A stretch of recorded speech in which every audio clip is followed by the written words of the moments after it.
What's up, Mizzou Nation? Welcome to Making Mizzou, brought to you by 360 Vodka on the Kansas City Sports Network. I'm your host, Martin T. Rucker II, my co-host, Tommy Saunders, and today we have a very special guest. A lot of you know him as GP, but you don't know what the G stands for. It actually stands for Godfather, okay? This is Godfather Pinkel. He brought in the new era of Mizzou football when he came to Mizzou and took a chance on Mizzou back in 2000, 2001. And so, Coach Pinkel, thank you so much for coming on the show. How are you doing? Tell us what you're up to these days and how you're feeling. I'm doing great. People ask me about my cancer. My cancer is in some kind of remission, which is good, obviously. And so I'm doing fine with that. Constantly always working on taking care of my health the best I can. And prayers to all those folks who are out there doing those things. Right now, I'm currently in Florida for a few days. You asked me to be on this, and I'm honored to do that. I know you've got a lot of great people on this already, and certainly be honored that you would ask me to be on it. We all, us, you two, and me, and coaches and teammates did a lot of special things, and we had a lot of impact on each other. And I think it's really been great, and I'm excited to be with you. Awesome. Thanks so much again, Coach. And Tommy, you got anything you want to add real quick before we jump in? No, Coach, just saying, man, thanks for everything. Always a pleasure to be a part of anything you're doing, going to your golf tournaments and still feeling like we're a part of a team. And those years that we're there were just so special. The growth that we had from 04 to 07 was just part of something special. And I think that there's always a bonded connection between everybody that was a part of that group, because there was so many impactful things that really changed our lives. And the experiences that you just don't get. It's what, college sports and what your life is, what you dream of, and those bonds, I think, have stuck with us until today. And they will stick forever. I've been fortunate to Washington, working for Don James, who I played for back in Ohio, Kent State, and worked for him. And I've been back since I retired. I've been back to a couple of reunions, some Rose Bowl teams and some things like that. And I hadn't seen those guys for 18 years, 20 years. And we're hugging each other like we saw them yesterday. And it's not only the relationship of being on a team, but when you win at a high level, the bond is even, you guys know what I'm talking about. The bond is like, you can't touch it, man. It's sacred. And that's what you guys did, and that's where you were all a part of. And so that's been the winning component of that's big, and that's why we've been talking a little bit too of getting together and trying to talking to Kaufman and some of you other guys, trying to have the university do a little bit more and try to get our championship teams up there and make sure we take care of those people who've done a lot of great things. Absolutely. We all want to get right to those winning years and to those successful years we had. But in the early going, boy, it was tough sledding. It was tough sledding before we got there. And then even 03, when I got there, we went to that bowl game and we lost to Arkansas. And then the next year we were supposed to be better and we didn't go to a bowl game. We dropped those games late in the year. And so, just talk a little bit about, to me, I see some of those same comparisons a little bit with the team that we've got going on at Mizzou right now. And what we had to do is we had to change a culture, and when you've had 2 winning seasons in 17 years or how many years it was, that's what we inherited. And all of us were good kids, but obviously they didn't know how to win. Sure. And they all had a lot of reasons and excuses for things, which is very, very normal. But when you go in it, you have to change the standards of everything you do. You have to create a culture. You have to learn how to compete. You have to learn how to work with your team. You have to learn how to be great leaders. You have to learn how to player development, get stronger, faster, quicker. You got to learn how to be a good student. And everybody united working together, and that's remarkably difficult to do as a staff. As slowly it changes. And then you guys got in there. Did you guys get in at 3? Is that what you did? Yeah, all 3. 3, yeah. And you saw what it was like. It was just a bunch of guys concerned about themselves, but slowly things changed. We stuck with a pattern, the same pattern I played, the same thing when I was at Kent State. Don James comes in there, and it was really an ugly place when he got there. And slowly but surely, It changed. People jumped on board. They understand that you can learn how to trust us. And that started with all of us coaches. I just tell my staff, do you want our players to you ask our players to passionately care about Mizzou football, well, they're not going to do it unless you passionately care about them. It's not going to work. And when you get caring, then you get trust. That's how the whole thing works. So we as a staff had to earn that. We had to earn that. So you would accept that and understand these guys really care about us. They care about being better people. They care about us winning. They care about us, being good students and so on and so forth. And when that happens, the trust happens, then you slowly start marching up like this. And that's what we did. I get chills talking about it all the time, but that was remarkably difficult to do. And I think a lot of those guys that were in there in 2001 and 2 and 3, at least they got to the bowl in 3. Right. They got a little taste of what was going on. But I really thank those guys, and I don't thank them enough because they stood with us. There's a bunch of those guys that quit.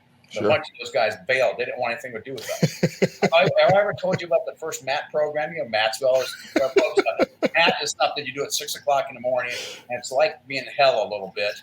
Yep. But a little bit. You learn to make yourself better and everything. Well, the first one we had in our indoor facility, we had the whole thing set up, 3 stations. And we're going, and I was standing the steers over there, like 14 guys were going to quit. I said, they're just going to quit. I'm out of here. I said, you go, you think about what you're doing. So anyway, we corralled that a little bit. We were done. I went back in, talked to some players. I went back in the locker room, the coach's locker room, and they're all sitting there, and they're all sitting like this. And they were all depressed. I tell you, there were 18 coaches like that. There wasn't one guy looking anywhere. And I said, you guys are probably asking yourself what we got ourselves into. And they said, you're damn right we are, Coach. I said, we got a lot of work. We got a lot of work to do. But I praise those guys that stuck it out. They didn't have to. And they got a taste of what we are and who we are about, and also how we care for our players. We certainly were tough on you. We wanted to win, wanted to be competitive. But, we also wanted to earn your trust. And so it was a tough getting going. And then we get some great recruits in. And you guys develop, and your stats are staggering. And then, you start saying a bunch of names. And we went to a different level nationally. Yeah. And talk about that a little bit, because I see those similarities with Coach Drink's staff as well. As, they're having a little bit of success. They're not quite there yet. They're on the right track, but they're bringing in the recruits. They're winning the recruiting battle. And in the early going, I feel like if you don't have all the success on the field, you've got to be having success somewhere to point to say, we're on the right track. We're going in the right direction. How do you convince these kids to come here when things aren't the best? Well, I think that's difficult. I think you got to get them just to trust you. I think the other thing you have to understand with Coach Drink and that whole staff, he comes in his first year and he has 2 spring practices. Yeah. Then you back it up.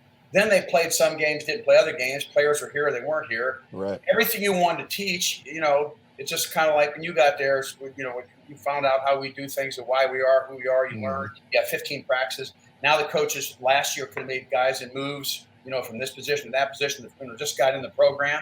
Right. And now all of a sudden you got 2 practices and you're supposed to figure all that stuff out. Yeah. You almost have to put an asterisk next to it and say, don't count this year. Sure. At the end of the day. And so, it's we all coach and we got better players, good players. We talk about it, making decisions, selling who we are, just being honest. I remember going to your guys' homes and just being honest who we are. And hopefully you could tell from my background a little bit that, we kind of knew what we were doing a little bit. Yeah. But we also, we set a stand for the hoops, set pace for what we want to be and how we're going to be. And as you all know it, all the coaches are on the same page. Right. And then slowly all the players did. And then we slowly start seeing us get better. We lost some games like you know. We had a good start. In 2003, we go to a bowl game. That's great. Then we come back, have a good year, going a little bit. Then we lose our last 5 games. Don't go to a bowl. Things are not very good. But everybody like yourself, younger guys, instead of whining and complaining, you trusted us, and you got better and better and better. And right. You can't create a culture with all these systems I'm talking about, but it doesn't happen overnight. You can be lucky and have a year or two good go, but at the end of the day, right. You have an infrastructure that helps young men be better people, better students, better football players, and being part of a better team. And that's kind of what we did. And again, you got all these great coaches around me, all these great people, Pat Ivy, Rex Sharp, and I can go through all these guys, Mike Alden. I know we had Mike Alden on there too. These guys are great people, And then we developed a great leadership, and I'm talking about 2 great leaders as you develop in our program. But you don't just walk in and say, a guy has to be a good leader, let's go. Right. We start training them every year you're there, do it more. The point I'm trying to make, there's nothing about luck here. Right. You have to have systems in place. So I look at Eli, and I it's been a tough year this year. I think it'll settle down, and we're certainly very supportive. One thing we have though too, because you guys helped build it, that stadium right now is rocking. That stadium it's as good as there is in the country. And by the way, we're going to get a new indoor facility. You probably heard about that too. Absolutely. Right? So they're doing all the things buildings. I told Mike Alden, you're going to get into the SEC. You better have something going on every year. Every year, you got to build it. And it might not be football all the time, but you might build a volleyball. I mean, you're going to have to do something. If you want to be in this league, that's what you had. And you know what? They've been doing that. And that's South End Zone. You guys have been in that. You're part of building that. Sure. That South End Zone project that's my dream. Mike Alden and I started that, and they took it and ran with it. And just did a phenomenal job. Awesome. Well, that's great, Coach. Well, like you're talking about your systems, as I look back and I think back at the time that we spent, you come into the program, you start implementing the systems, and I don't have to tell you how hard it is to change people, to change the players. But what we saw was the coaches change as well. Whenever I came in, you couldn't wear earrings in the facility, shirt tucked in all the time. These are small things, but Victory Sunday. But there was a change that we saw in the coaches, where a lot of times with coaching staff, it's like, this is our way, this is how we do it. What sparked that change, and how do you think that impacted the team and the play on the field? Because some of those things, like the earrings and some of those just subtle rules to create discipline, got removed, and there was other ways that we disciplined us and got us to build our relationships. What sparked that, and how did you see the impact of that? Well, that's a really good point, Tommy. When you go in, you set the standards really high, okay? And you got to decide who wants to stay around there, who doesn't want to stay around there. You don't try to get rid of people. I used to say the standards of winning, and that's what we did. But as you well know, and you knew this as your senior year, but you also know we'd have captains every year. They're generally seniors. I'm not sure if that time they were. But I always met with the seniors every week during this football season, and we had senior meetings and we had other meetings. Remember, we were developing our program, and I think that was a lot of the thing. You just hear a couple of players come in my senior meeting with me and say something to me, or my coaches, and say, "Do you think, Coach, that we've been doing this for a long time, having earrings there? Is it pulling them?" I said, "Do you think it's okay?" So I talked to seniors at that particular year, and I said, "What do you guys think? You think we're going to be okay with that? Yeah, let's do it. Let's take it off." So, I think one of the great things is when you start getting guys committed, they care about the team. They also have ideas and thoughts to make us better. And I used to ask you guys all the time about that. Did we take everything? No. But did we take some things? We certainly did. And so that's why we had, and Tom, to your point, that's why we had to adjust too. We had to keep our ears open, our eyes open. But we also understood, you got a lot of great people around, kids, players, I call them kids, all those guys around you. And they had come with good ideas. As long as we maintain the standards of who we are and what we're about, then let's go for it. And, we did have a lot of things as time went on. You don't ever cross my players from Toledo because it's crazy. By the way, I went to the 1995. We were 10-2 that 10-0 and 1 or 2 that year. We ended up 18th in the nation, 1995. And I had all those guys I have not seen. Do the math on that one. 30 years. You're married, got 4 kids, all that other stuff. Yeah. But I mean, these guys were, they were, afterwards, and so before you guys, and they were. It was just really neat to see all those guys, and we're hugging each other and thanking each other. But those guys had it really rough. I was a bit too hard at times. So. Right. Well, you played back when men were men, and kids are soft now. What do you think that? They didn't have pitches back then. They had boards with nails in them, and they taped them. Now they're getting paid to play. Yeah. What do you think the biggest change is from when you were growing up playing college ball to now in the game itself? How has it changed? Is it the passing game? Is it bigger, faster, stronger? What do you think has changed the most? Well, in the game itself, I think it's kind of neat to see the ideas on offense and defense and concepts. It sounded like, why couldn't we figure this out 15 years ago? But things, without going through a lot of names and verbiage, so many things change, and it's so great to see that. There are more great players than ever. Look at the great players now in the NFL. I mean, generally you'd see 3 or 4 a year that are really, really good. Now I see 10 or 12. But I think a lot has changed. College football, I don't know. I mean, I hope it works. I mean, no question. I love what I did, and I love being a part of that. I love playing. I was a player also. But, the NIL, name, image, likeness, paying players, I have nothing wrong doing that. I have a problem if the quarterback's making $1 million a year and the right guard is making $1,000 a week. I have a problem with that, from a team standpoint. This is in the NFL, okay? But I think the NCAA should have done something like this years ago, because it's our Constitution. You can't just grab somebody that's face and put it next to you and make money off of it. You can't do it. Right. Yeah. But anyway, I think that's problematic. Although, like I said before, I think it's really good that they did it. I don't have the answers for. To me, the right way to do it is all the guys that are playing, all of them, you divide the bunch of monies up together, and you give each one equal. That's what I would do. Okay, I mean, that's the team Gary Pinkel. It's not the NFL. We'll see what happens. We will see. This will tell a story. The portal's a whole different thing too. Things got tough for you, Ruck. Time and things got tough for you. You didn't come off and say, I'm going to go somewhere else. Okay, I don't want to do this. You're not being nice enough to me. A lot of players came into me. They were immature and said, I want to get out of here and everything like that. Well, no, you got to stay. This is why you got to do it and everything. Now I can just go leave and take off. And by the way, to stay and get better and learn how to handle adversity made you a better man and you a better man. Yeah. That's what it did. And so that's problematic for me. I have trouble with that. We'll see where it goes. I mean, so there's several things going on in college football. We'll see what happens. I want it to be very successful. But, the thing with NIL, too, there's no standards. Right. There's very few rules. You know how crazy this world is. I mean, who knows what's going to happen? And what do you know when you're starting tailback as a, drives up with a new Corvette, parks right next to yours. And by the way, his personality's changed a little bit because he's the man now.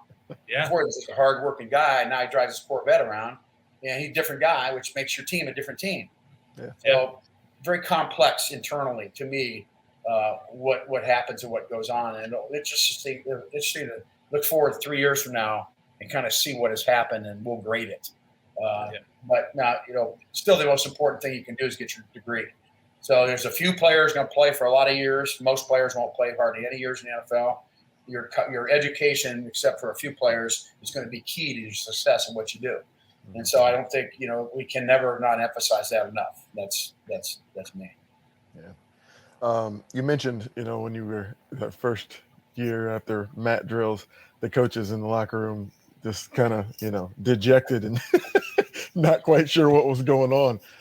You are, and I played for 5 different organizations in the NFL, and being in college and seeing what goes on in the game now. And, we even recently lost a D-line coach here at Mizzou. Mm-hmm. How did you keep your staff together for 10? I mean, those guys followed you from Toledo and then stayed at Mizzou until, years and years, right? And the only reason they left was because they got head coaching jobs. Like, how did you not only help the team make the team successful and keep our teams together, but also keep your coaching staff together? Well, I think there are 2 things. One, there's a family part of it. And what happened to me when I was, back in the day when I was at Washington, I didn't go back to the years I was there, but when I was at Washington from 1978 to 1990, 10, 12 years, 11 bowls, 12 years. When I was at Washington, we worked Sunday night till 11 o'clock, Monday night till 11 o'clock, Tuesday night till 11 o'clock, Wednesday night till 7, and Thursday we got to see our family. Well, fast forward 10, 15 years, we all got computers now. Most of the stuff we did early in the weeks, we just gathered stats, believe it or not, guys. It's hard to believe. There was no computers then. So what you had to do is you had to do a stats. You had calculators, they called them, calculators. And we had all this information, and then we had to go through the film. We started cutting the film up. Then eventually went to video. Nobody wanted to do video. It was early stages. but technology was changing. So when I became the head coach at Toledo, what I did is we had computers then. We were well advanced. We could break the computer. We can ask for all the first downs and the plus 25 zones of fields. You can do all those things. They even got there. And so what I did with our staff is I told them, I said, we want to be out of here by 7 o'clock. We start at 10 on Sundays, and we'll be here till 7. We start at 7 in the morning. We'll be done at 7 till after practice on Mondays. We did it on Tuesday. So my guys, I don't care if we won or lost a game, they got to go home, put their kids to bed, and say hello to them every day. Sure. That was the first thing I did. And we were way ahead of that because back in the day, man, if you spent 14 hours a day in the office, you did after that, then that means you were winning. Well, That doesn't necessarily true. And if that's the case, I'd have stayed and done it. But I saw the window from a family standpoint that they would attack him. And I would like to think, and you should probably ask them because this isn't fair enough to ask me. I wasn't the happiest guy to be around a lot. But at the end of the day, I think I was very respectful how we did things, how we managed things. I didn't show favoritism to coaches, some people over other people's, as I did with players. I treat everybody the same. When I critiqued, I critiqued in the right way. And we all learned from the critiques. We all made ourselves better. Actually, we did the same way with football players too. But I like to think that we handled that right, and they saw a vision of success that I saw with Coach James when I played for him. Then I went out to Washington and worked for him because there's not too much continuity in college football. If you're lucky, if you're really lucky, you'll probably just be in 4 places your whole career. If you're really lucky. If you're normal, you're probably 5, 6, or 7 at the end of the day. Mm-hmm. And so the way it was for us, I think they saw security, as I did with Coach James. I had security for 12 years. Right. And I think they saw it at Toledo, and we won at a high level. And then we took most everybody and brought them over. I've had to make a few coaching changes in my life. But and I would like to think the infrastructure, how we ran, we showed that we cared about each other, and we cared about their families, that we did things the right way. I used to tell coaches I'd rather get fired than cheat. Just that's the way Coach Don James was. That's why I was going to be too. Don't cheat. Don't do anything. Right. I'm not going to be a part of anything like that. So there's a lot in there, but that's kind of what I think the reason why we kept that staff and that as you're building a program, especially a program that down and out, 2 innings season, 17 years, that continuity really helps if you can keep together. Yeah. The guys are around. You can tell a young receiver in 2008. You can tell a young receiver, freshman being recruited, coming in. You're talking to them. Hey, these coaches are great. They're here. They're around you. They're family people. Remember, we started taking in the spring. We started having we used to have a group of coaches over at your position coach's house, family dinner, coaches' houses, and just that we just developed that kind of family stuff that we got ideas from players on that. I think that's what we did. Got players for that. And so, anyway, to make a long story short, I think that was very, very important. That continuity was for us to build in a program that had to learn how to win and learn what it understood to win. Mm-hmm. Going back to a little bit of transitioning, Tommy was touched on this a little bit, but when we went from the Big 12 to the SEC, talk a little bit about that transition and what it meant to be in the SEC.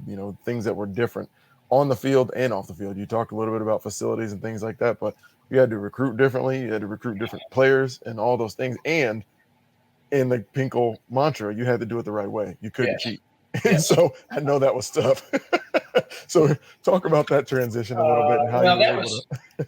That was something that we were talking to the Big 12, and the Big 12 was going. Things were going on then, where some people were going to leave or change or things like that.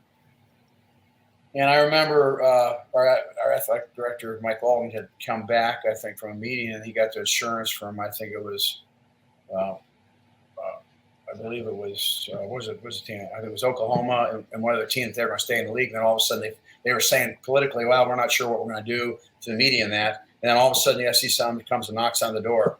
And I think we had no idea really what happened. We just saw it happen with Texas and Oklahoma and what around our country. We had no idea what might be happening. And so now here's the SEC. And, I always tell a guy, if you want to be head coach, don't go to the SEC. You might not be there that long. Okay. But at the end of the day, because the competition is really, really, the best teams in the Big 12 were always as good as the best teams in the SEC. Trouble with the teams in the SEC, they had double the amount of best teams. That's what I kind of tell people. They just did. It's a line of scrimmage league. But at the end of the day, I thought that was the right thing. We thought that was the right thing to do and go into it. And so we had to kind of we started recruiting in some different areas. Also, we started adding into Atlanta more, and then Florida, and jump around through those places like that. We had to change there. And I thought the first first year we did okay. Second year, and the first year we had a losing season. And we had a pretty good team though. And you guys, the team, you guys set up team of 10, 2010. Team of 2007, 8. You guys set that stuff up there for winning. And the thing I just kind of felt that first year, our guys were just kind of felt the pressure of playing in the SEC. Yes. And then I just kind of I forget what head coach was at an NFL evaluation day at our place, and I got a chance to talk to him. I forget who it was. And he said to me, he says, "Man," he goes, I can't. I know he was playing in the NFL, coaching in the NFL. He used to be head coach in college. And he was saying, "Gosh, I love it, man. I love being the head coach in the NFL." The NFL, you talk about tough coaching. It's really tough. And so I decided from that point on, that's what my team's going to hear from Gary Pinkel. And I'm starting doing it with my seniors, with those guys, and tell them, "Hey, man, we get a chance to play these great stadiums," and more of an attitude, let's go kick butt, rather than, "Oh, my gosh." And I think it was too much, "Oh, my gosh," our first year. And then we won 2 good divisional championships, the next 2 years. Mm-hmm. With leaning back on your guys' leadership and what you did. So I think that kind of was it. It's a great league to be in, but hold on, man. You gotta be good, and you gotta have answers. It's just crazy this year. It's just all over the place. It's just nuts. Yeah. So, Coach, me and Ruck have been in a handful of team meetings where there's been some guys that would kind of doze off a little bit. All right, and you would get in them. At what point do you look back and laugh at some of those moments of just these kids being immature? Yeah. Some of these characters that you dealt with at the time, it's not funny at all. You're trying to be disciplined. Now that you're done, you kind of look back at some of these guys that were like a Greg Bracey that was just joking all the time. Didn't matter what he was doing. Do you ever look at those moments? They had to learn there's a right place to do it and a wrong place to do it. Yes. Right. So do you ever look back and laugh at some of those moments? Like, I can't believe these kids were doing this. Like, what do you kind of think about some of those moments of these guys? Falling asleep in a team meeting is one thing. But I just think that some of that stuff is kind of funny as you look back on it.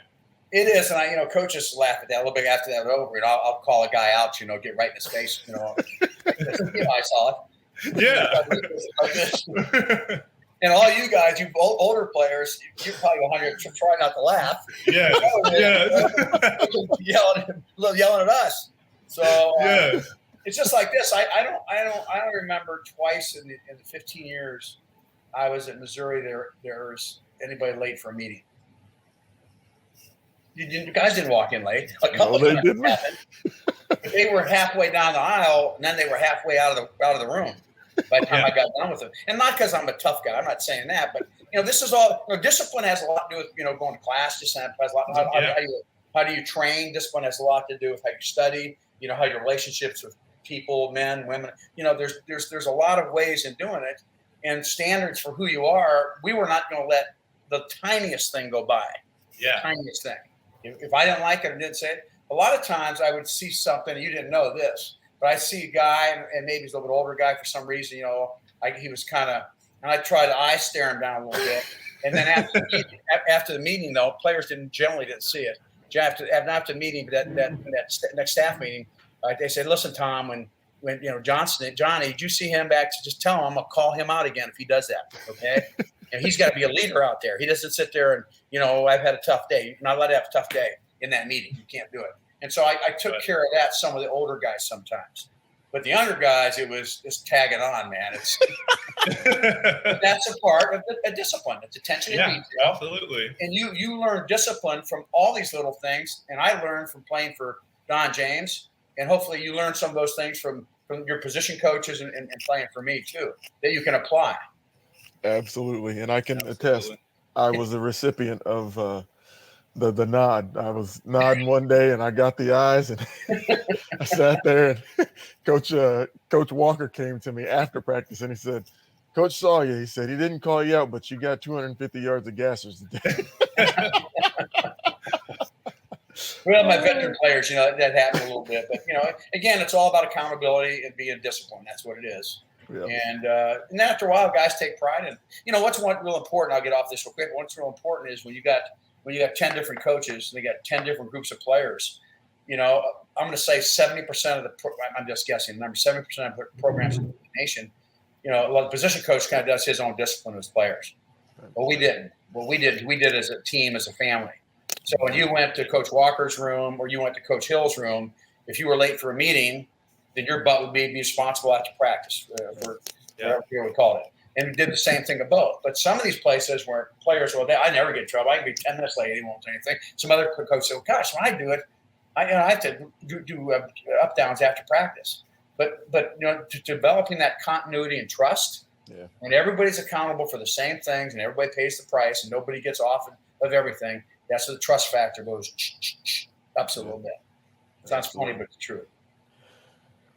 So, Coach, if you're going to go back and start year one head coach, what would you do differently, or what would you put a more emphasis on in your program now that you've had some time stepped away from the game and you're looking back? Well, all the NIL stuff, and the portal stuff, you'd have to integrate all that. And I really haven't put enough time into it to really just how I would have done that. That's obviously important. Have enough money to have in the NIL and the money's in there to compete with the other places. The other places through alumni and everything might have, $8 million. I'm throwing another out. And, maybe in Missouri they want to have 3. Well, we got problems. So that part of that. But as far as I always try to make myself better too. I would run our same program. It worked for Don James when I played there, a long time ago. Nick Saban's on that team. Jack Lambert on that team. Worked there. He takes it to the University of Washington, win a national championship, works there. I pick it up, drop it in Toledo, Ohio, work there, picked it up here. So I'd run people are people. I'd operationally run the same program. But, understanding you have to deal with some of these other stuff that they do. I would probably not be as tough and disciplined early just because I'm older, but I wouldn't want to disappoint myself either. Yeah. Right. Well, tell me this. What do you think your values and skill set allowed you to go to be a head coach at an SEC school?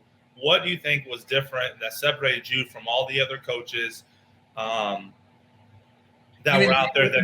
And becoming head coaches, you mean? Yeah, becoming you personally achieving your goal of being a head coach at an SEC school. What skill set and values allowed you to do that? Was it your discipline? Was it the way you were able to build a culture? Because everything that when I think about you is you were able to inspire change into people and players. And you set a standard that whether I was running routes by myself or we're in a scrimmage, I'm thinking about not letting people down. I'm thinking about you. I'm thinking about the team, and it was ingrained. It's still ingrained when we talk to our teammates now. You were able to instill this change, this expectation in all of us, and raise our expectation. What value or skill set? How were we able to find that through your development of being a coach?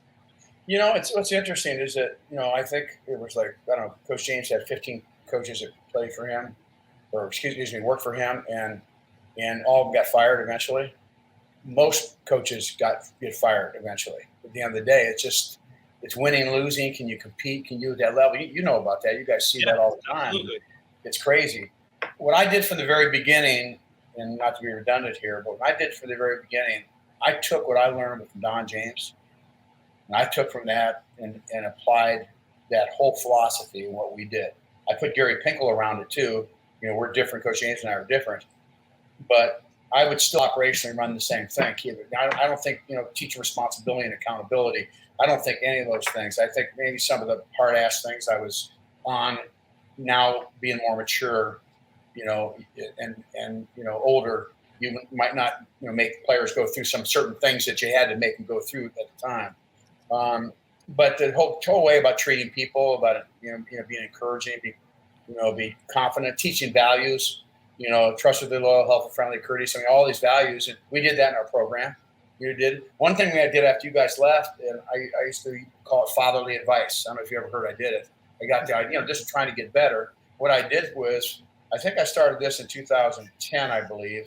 And what I did is before our Thursday meeting, and I did it before, and I told the players before, I was going to get what I think called fatherly advice.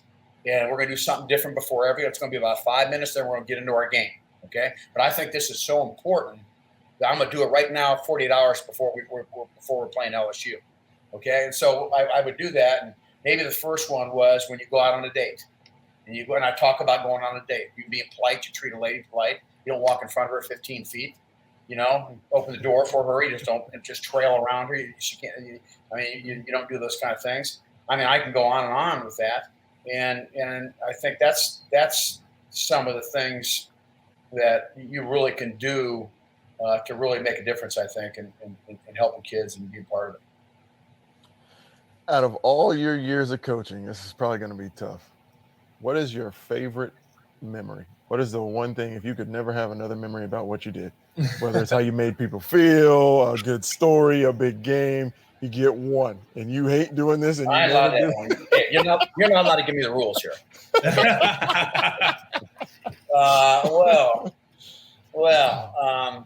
So that's hard to do. Sure. I look at there's a lot of things, man. I can look through any championship team. You can go find something, a story. Every championship team. Fortunately, I've been a part of it. Kent State and at Washington and Toledo and here. I think everything's a part of that. Because everybody's got their moment. But I always tell people that and you know what I'm going to say. The 2007 game, sure. Against Kansas, in the stadium, was. I try to explain to people, and I coached in Rose Bowls, Orange Bowls. I've been a lot of them. You guys have been some big bowl games too now. But I've been to big rival games, and been a part of that, and I've seen it on TV and been at them. Ohio State's against Michigan, SC, UCLA. I go on and on, all the stuff. Alabama with LSU.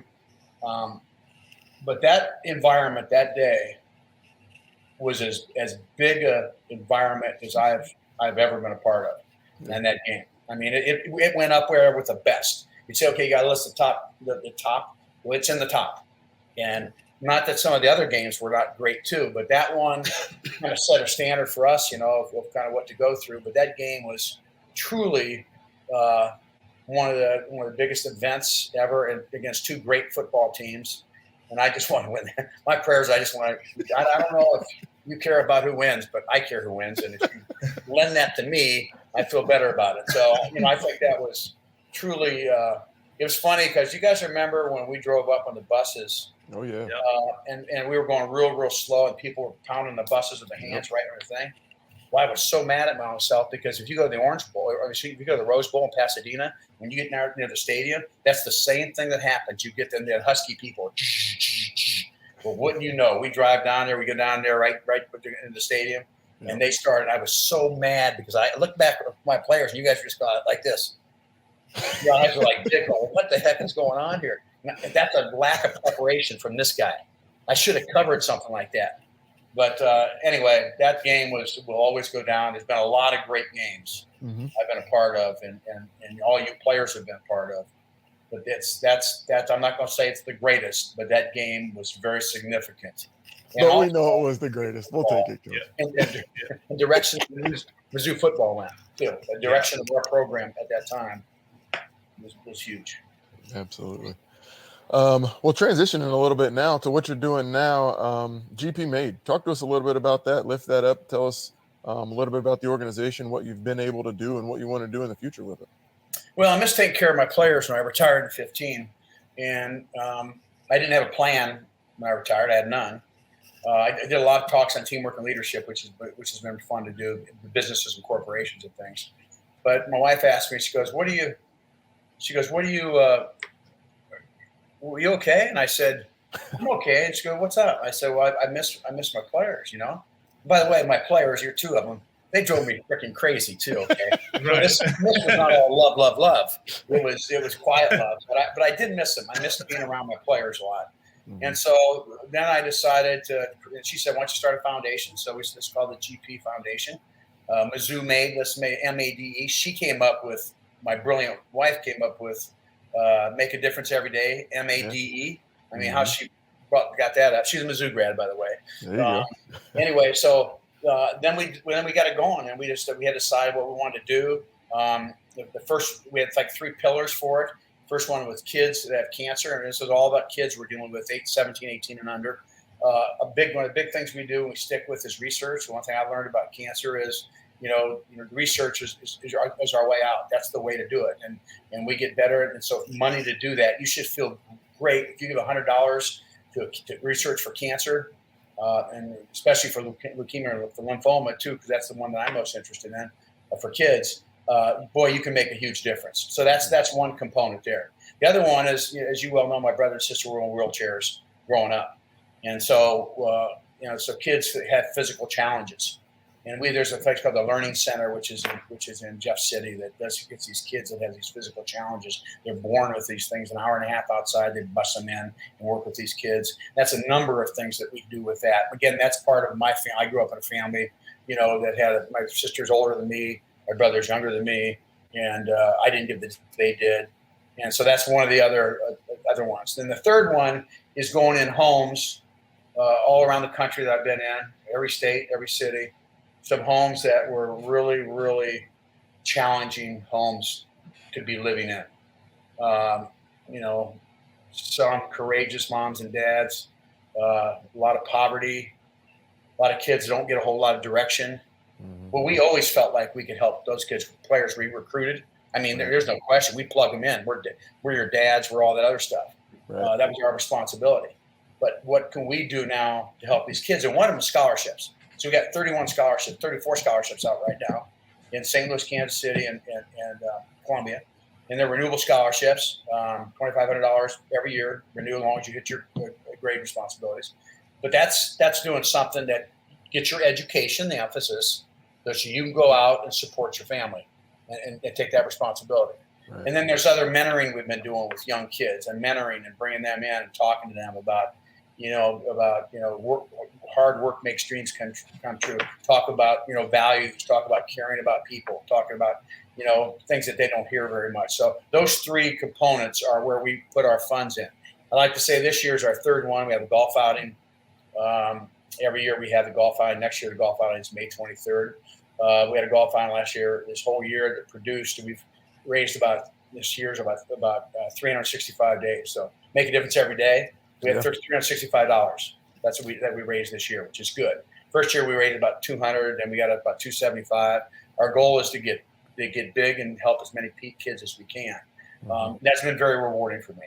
That's been very rewarding. I'm doing something significant, helping my players be better, not only winning, be better people. Right. I started doing that fatherly advice thing. Mm-hmm. Our guys got to hear more from me about how to be better people. Sure. And so anyway, that's been it. It's been great for me. I got great people around me, mm-hmm. and we plan on getting it going and from that point on. Well, I just full disclosure, I've been privileged to sit on the board for the foundation, and I've really appreciated that, enjoyed that, and it's just incredible to see the difference that this organization is able to make. So, Coach, if you want to tell people how they can give or how they can support, where they can find you online, those kinds of things, we can get the. You go online, go at Gary Pinkel or at gpmade.com. If you go online for that, at Gary Pinkel at gpmade.com, and then there you can go in and you can find out to where to go. And I appreciate that. We're going to get we have 2 big money makers. We want the par 3, which I said is May 23rd. And then the other big money maker we're going to do is next year, and you guys probably be a part of this too. You will eventually. We're going to have a gala and get a big Saturday college football day, mm-hmm. a Sunday night before. Have a couple players there, black tie, and it's going to be scholarship Thursday night. That's what it's going to be. We're going to raise money for scholarships. We want to get more help more with education. So that's coming up. So, and your kindness, I appreciate you guys and being a part of that too. All that stuff, and all you guys are great people. And let me ask you something. Did I've coached a lot of players, but I have to say this right now because it just came to me. I thought about this. Did we have a fake field goal that you two guys were directly involved in? Oh yeah, Nebraska, baby. That's Nebraska, right? Nebraska, baby. Awesome. You talk about big players. Well, you think about big. You think when that stuff happens, that's the toughest itself, But, and I wanted to go to Nebraska. That was my deal. I know. I remember when I home visit with him. I think I told you this, Tommy. I went home visit. His mom and dad are great people, and they're walking around doing things. Coach Hill and I are in there, but there is Nebraska red, freaking everywhere in that house, and they got up and walked. You guys walked somewhere to do something. And I looked at Andy and I said, there's no way in the world these guys not come to. There's no room to fit anything from Mizzou on any wall. There's none. Wouldn't you know it? And you know what Andy Hill said to me? He goes, I think I get him, Coach. Coach Hill. You talk about a good recruiter, man. That guy was worth his weight in gold, wasn't he? Yeah, he had a lot of great recruiters. It was a lot of good people. So anyway, I got to say this too. Thank you for having me on here. I appreciate that, and a lot of memories. I gotta also thank you guys, and I say this to you all the time personally when I talk to you on the phone. I'm redundant. I say it a lot, but I always thank you for all you did for me and for University of Missouri. I mean, you made a difference. You made a difference in that university and made it a better university. And so I tell my players that all the time. You've heard me say it 5 times, each one of you. Anytime I get on the phone talking to any player, I'm going to say that at the end. Because you got to know you're appreciated, and that's why I want to like to get our players a little bit more as we're talking more involved with being able to get to games and making sure they're recognized for championship games and make sure those kind of things that we can do for you guys. Because just as guys have made great things happen for Ohio State, you guys have made great things happen for the University of Missouri. So I thank you for that. Absolutely, and thank you very much. It's oftentimes that we don't get to say these things before someone has gone on, or something like that, and somebody's sick, and that's when everybody wants to get to it. But I just want to say thank you as well, because while I was at Mizzou, I knew I was a part of something special. I went to Mizzou to be a part of something special, but that's actually what happened. And not just on the field, but all of those things that you talk about with the program and how you guys put an emphasis on developing us as young men. There's no price tag you could put on. I thought I was going there to play football, which I did. But when football was all done, just like the emphasis, you put on guys getting their degree, that's where you become an income earner for the rest of your life. There's about a 50-year gap between the average ending of an NFL career and the end of when you stop working. And so preparing me for that 50-year gap, didn't really know quite how it was going to work out, knew it was going down, but the things that I was able to take away from that program not only helped me make it through my 5-year journey in the NFL, because there was ups and downs in that, and all that mental toughness and all of the leadership things that you guys instilled in me and trusted me with really helped propel me forward. And now, as a business owner myself, I'm able to take people who are in tough conditions and give them employment, but also give them responsibility and standards to live up to that help enrich their lives and what they're doing. And by giving some of the folks that work for me a job, what it does is it establishes habits in their household of you don't have to go to the corner in the morning or in the afternoon, sleep till noon, play video games, go sell drugs, come home. You get up at 6, 7:30, 7 in the morning, you go to work, you provide for your family, you come home, and you start to give the folks that are in your sphere a better life and an opportunity for even greater than what you're achieving.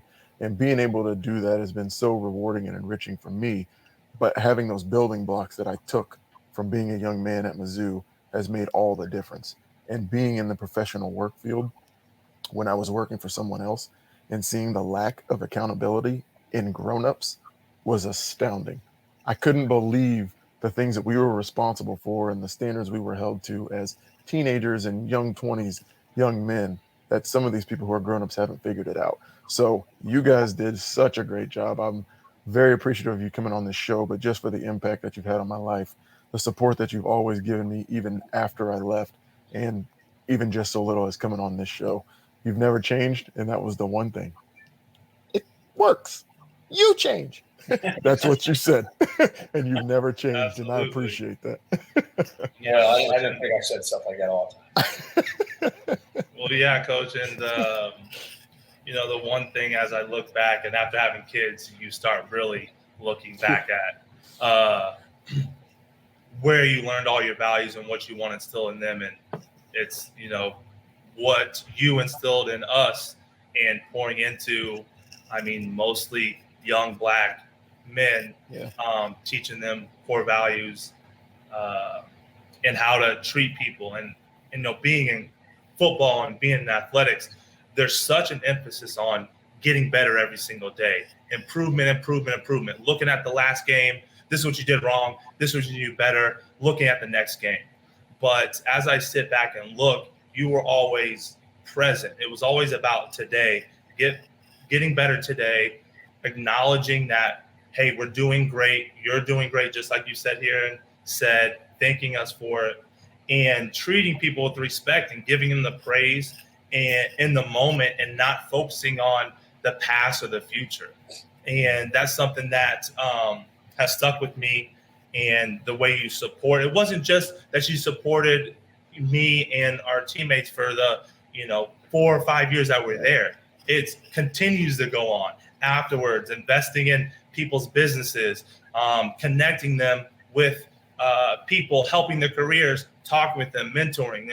This is who you are. This was not hey, we're trying to win some football games. This is right. Gary Pinkel, who he is at his core.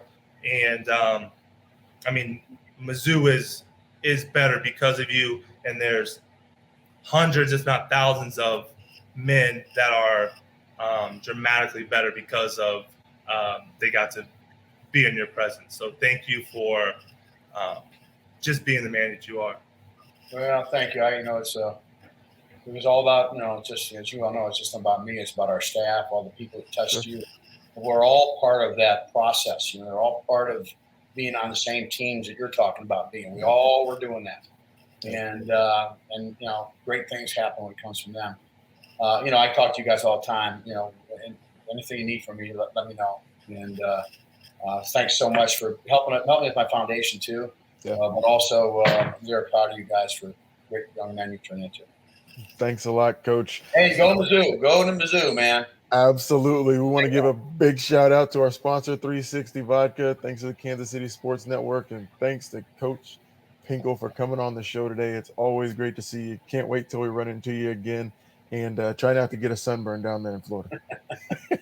MIZ, baby. Yo, you. Thanks, guys.